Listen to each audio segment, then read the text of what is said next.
하나님 우리 아버지와 주 예수 그리스도로부터 오는 은혜와 평강이 여러분과 함께 하시기를 바랍니다. 오늘 본문은 예수님이 성령께 이끌리어 광야에서 금식하시고 마귀에게 시험 받으신 직후의 말씀입니다. 광야 시험을 통해 예수님은 하나님 말씀으로 마귀를 이기심으로 말씀에 대한 신뢰와 또 순종을 보여주셨습니다. 성경 말씀은 우리 신앙의 지침입니다. 성경은 죄의 절망 속에 있는 우리에게 주시는 생명과 희망과 구원의 메시지입니다. 어렵고 힘들 때마다 우리는 무엇보다 하나님 말씀을 붙들고 살아가야 합니다. 우리 루터교단은 성경을 신앙과 삶의 규범으로 선언을 합니다. 노르마 노르만스라고 하는데 이는 신앙의 모든 것을 규정하는 규범이다라는 뜻입니다. 주님은 또 시험을 통해 메시아 능력을 자신을 위해서가 아니라 하나님 나라를 위해서만 사용하시겠다라는 결연한 의지를 보이셨습니다. 마지막으로 주님은 시험을 통해 세상 영광과 화려함을 쫓지 않으시고 십자가 자기 희생의 길을 가실 것임을 보여주셨습니다. 올 한 해 말씀에 대한 순종과 하나님 나라를 위한 헌신, 주님이 지신 십자가 길을 갈 수 있는 노력하는 한 해가 될 수 있기를 소망합니다. 오늘 본문은 예수님의 잡히심을 들으시고 갈릴리로 물러가셨다라는 말씀으로 시작을 합니다. 여기서 잡혔다라는 헬라어 단어는 신적 수동태로 쓰였습니다. 인간이 아닌 하나님이 그렇게 하셨다라는 뜻입니다. 세례 요한이 잡히게 된 행위의 주체가 헤롯 왕이 아니라 하나님임을 알 수 있는 것입니다. 하나님이 세례 요한을 잡히시게 한 것입니다. 이처럼 성도들의 모든 고난도 하나님의 주권과 섭리 가운데 있음을 늘 깨닫고 우리는 살아가야 합니다. 성도들에게는 우연한 고난과 우연한 만남이나 우연한 삶이 없는 것입니다. 하나님이 여러분 가운데 선하게 섭리하심을 계심을 믿고 일희일비하는 삶을 살아가지 또 마시기 바랍니다. 예수님의 길을 예비한 세례 요한은 자신의 사명을 이제 다 마쳤습니다. 광명의 빛 태양이 떠오르면 달과 별들은 그 자리를 내어 주어야 하는 것입니다. 이제 의의 태양이신 예수님이 온 인류를 위한 구원 사역을 본격적으로 시작하시는 것입니다. 먼저 예수님은 그동안 사셨던 나사렛을 떠나 가버나움으로 이사하셨습니다. 복음서 저자 마태는 이것도 이사야 예언의 성취다라고 말합니다. 스불론 땅과 납달리 땅과 요단강 저편 해변길과 이방 갈릴리 흑암에 앉은 백성이 큰 빛을 보았고 사망의 땅과 그늘에 앉은 자들에게 빛이 비추었다라고 했습니다.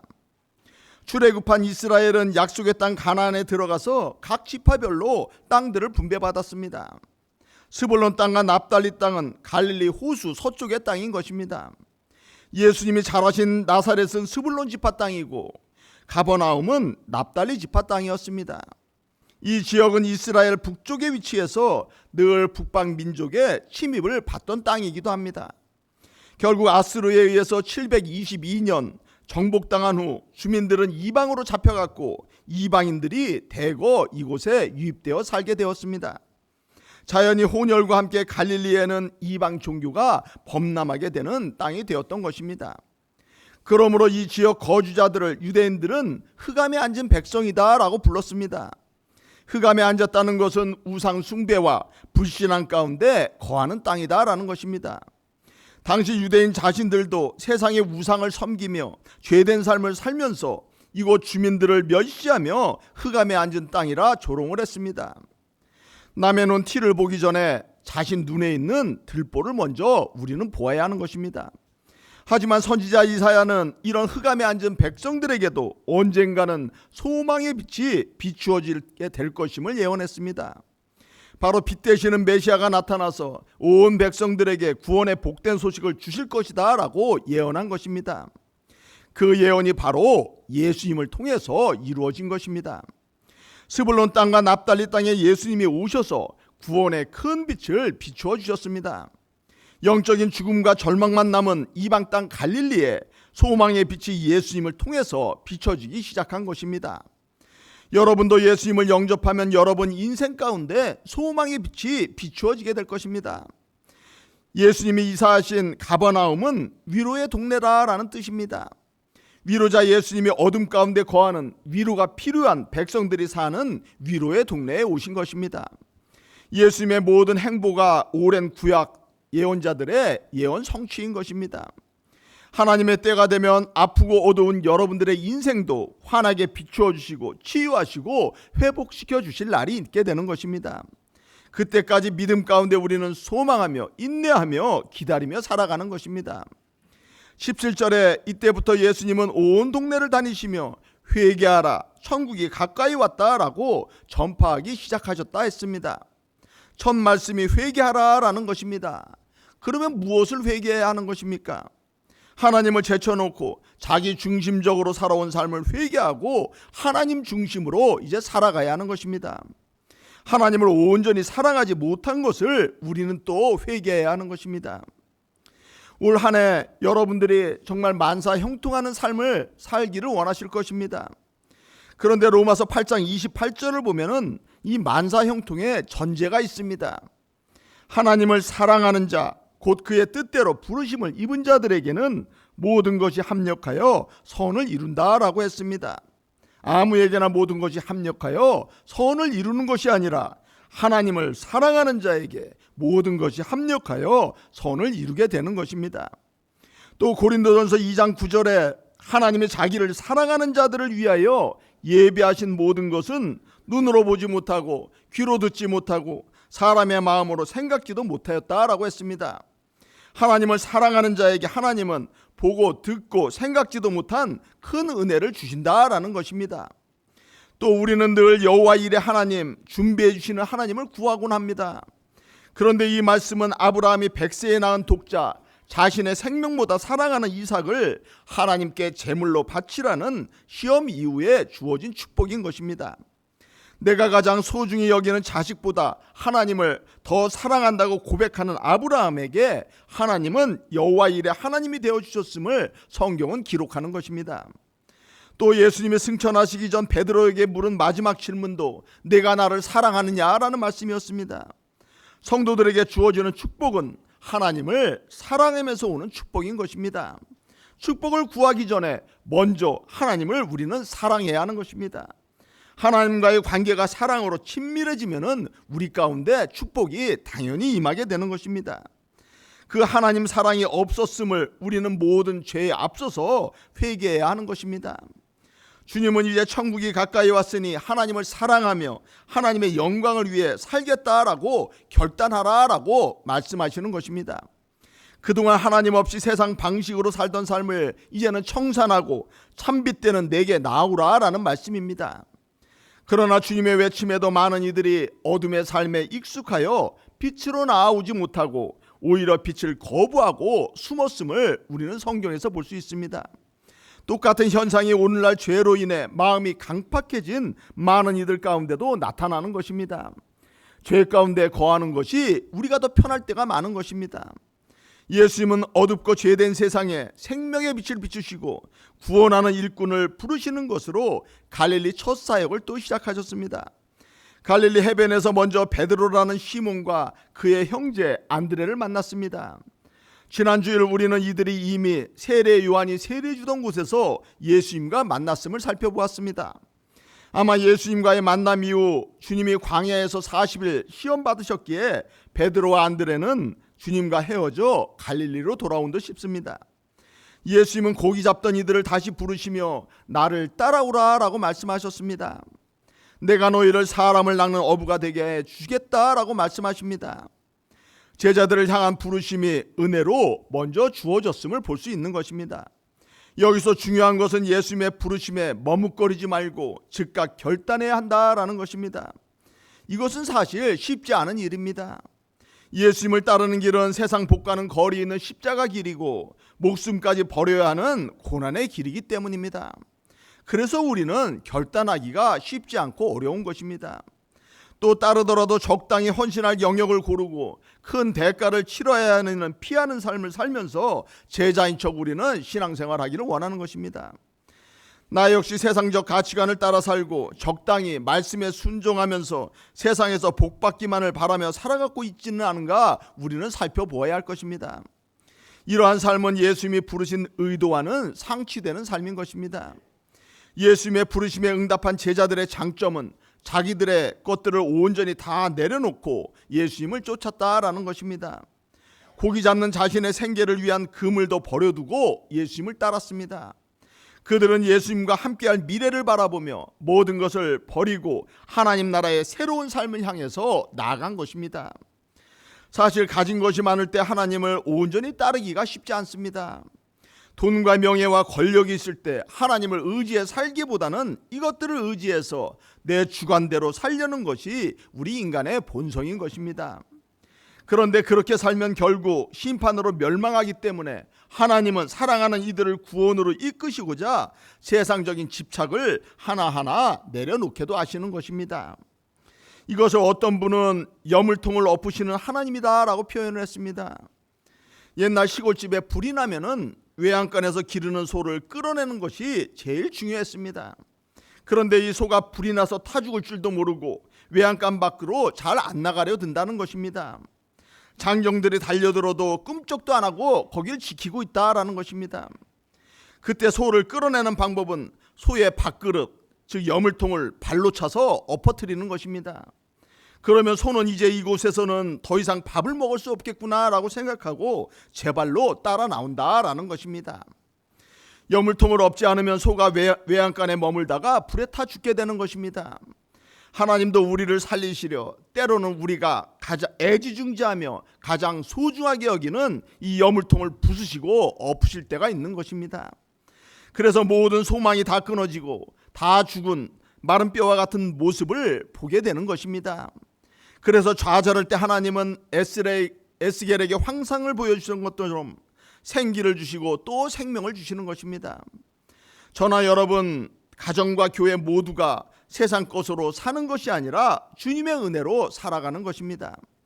여러분 인생에 성령을 통해 생기를 넣어주실 주님의 능력과 은혜를 소망하며 사시길 바랍니다.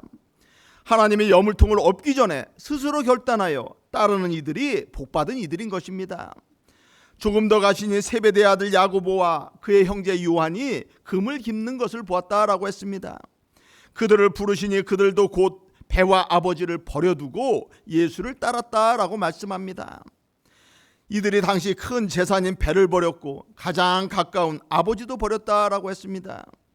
이렇게 예수님을 따르겠다고 결단하며 따라갈 때 예수님은 내가 너희를 사람을 낚는 어부가 되게 해주시겠다라고 말씀하셨습니다. 신앙적 결단이 중요한 것입니다. 주님이 이 땅에 오신 목적은 심판이 아니라 이와 같이 또 많은 생명을 살리는 것입니다. 우리 역시 많은 생명을 살리는 성도가 되어야 하고 많은 생명을 살리는 교회가 되어야 될 줄 믿습니다. 그런데 여기서 주의 깊게 보아야 할 것은 내가 그렇게 만들어 주시겠다라는 예수님의 말씀입니다. 우리가 스스로 노력해서 사람을 낚는 어부가 되지 못하는 것입니다. 아마 오히려 세상이 여러분을 낚아채서 멸망의 길로 이끌어갈 것입니다. 그런데 예수님께 모든 것을 내려놓고 따르면 주님께서 많은 생명을 구원하는 능력을 우리에게 주시겠다라고 말씀하시는 것입니다. 부족한 여러분을 사용하시는 놀라운 은혜를 우리가 볼 수 있는 것입니다. 여러분 인생을 예수님께 제대로 드려보시기 바랍니다. 서두에 말씀드린 대로 하나님을 마음을 다하고 뜻과 힘을 다해 사랑하고 주신 말씀을 실천하며 살아가시기 바랍니다. 모든 것이 합력하여 선을 이루게 하시고 생각지도 못할 은혜를 주시고 여러분 인생에 여호와 일의 역사가 나타나게 될 것입니다. 하나님께서 여러분을 많은 생명을 구원하시는 사역에도 또 크게 사용해 주실 것입니다. 여러분이 하는 것이 아니라 예수님의 능력을 주셔서 사람을 낚는 어부가 되게 하시겠다라고 말씀해 주셨습니다. 새 힘을 주시고 능력 주시는 주님 안에서 모든 것을 우리는 할 수 있게 될 것입니다. 여러분이 또 사람을 낚는 어부가 될 때 중요한 것 몇 가지가 있습니다. 첫째, 그물을 던질 때 할 수 있는 대로 많은 생명을 살리겠다는 꿈을 가지시기 바랍니다.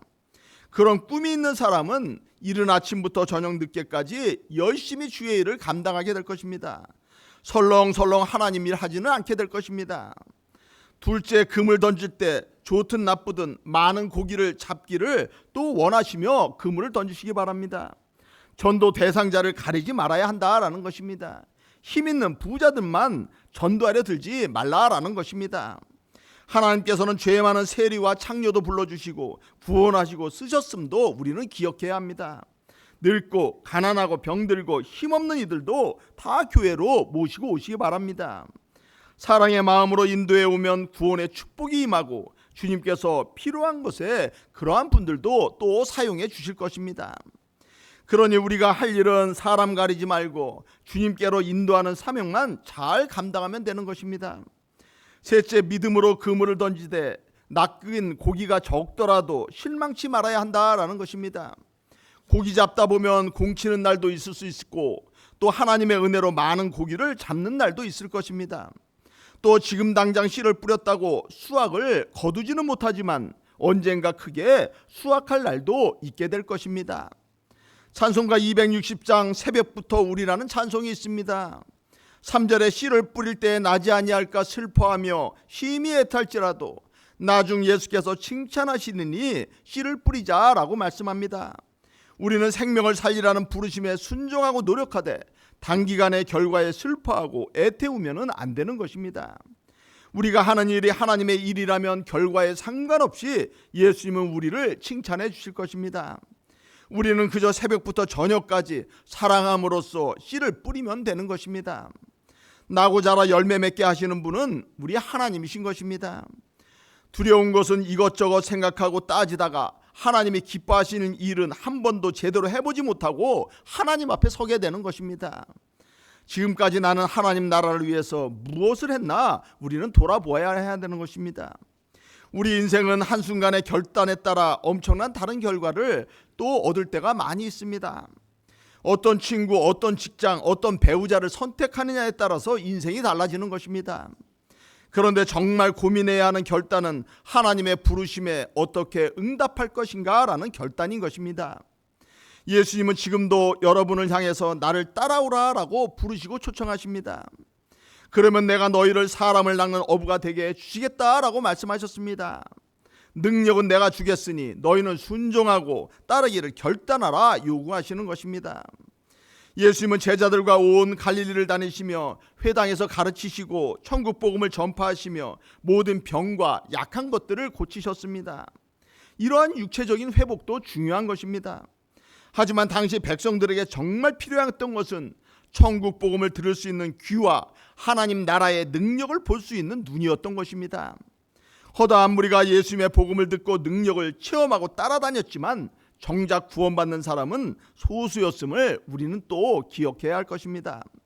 그 이유는 그들의 영적인 눈과 귀가 닫혀서 육체적인 건강, 신비한 기적, 떡과 같은 세상적 풍요로움만을 추구했기 때문인 것입니다.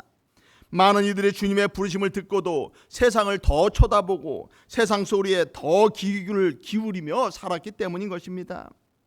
오늘 여러분의 구원과 영생을 위한 예수님의 부르심이 여러분 앞에 다시 놓여 있습니다. 내가 사람을 낚는 생명을 살리는 사명을 주시겠다라고 또 말씀하십니다. 바라기는 하나님의 크신 은혜로 결단하고 생명을 살리는 부르심에 온전히 순종하는 복된 은혜가 여러분 가운데 충만히 임하시기를 주님의 이름으로 축원합니다.